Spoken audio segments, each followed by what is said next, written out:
బాల్కొండ మండల కేంద్రంలో శనివారం ఏఐఎంఐఎం 66వ ఆవిర్భావ దినోత్సవం నిర్వహించారు. మండల ఎమ్మెల్యే అధ్యక్షుడు అతిక్ ఎంఐఎం జెండాను ఎగురవేశారు.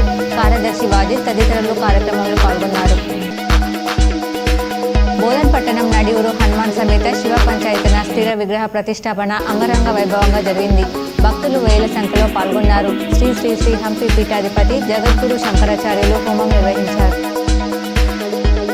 సిరికొండ దర్పల్లి మండలాల్లో అక్రమ నాసిరకం మద్యం తయారు చేసి విక్రయిస్తున్న మద్యం వ్యాపారులను ప్రతిఘటించాలని CPI mass line party Armoor division సహాయ కార్యదర్శి ఆర్ రమేష్ పిలుపునిచ్చారు.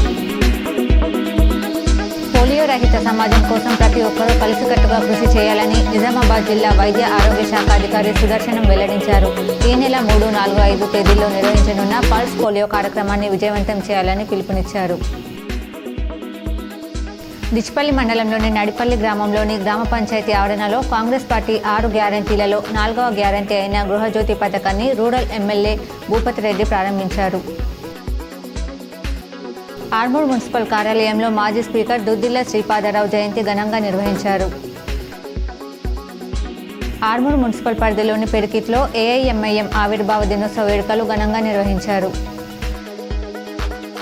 నగరంలోని ఎల్లమ్మగుట్టలో గల ఎల్లమ్మ ఆలయంలో వార్షికోత్సవ వేడుకల్లో భాగంగా 2వ రోజు చండీ హోమం వైభవంగా నిర్వహించారు.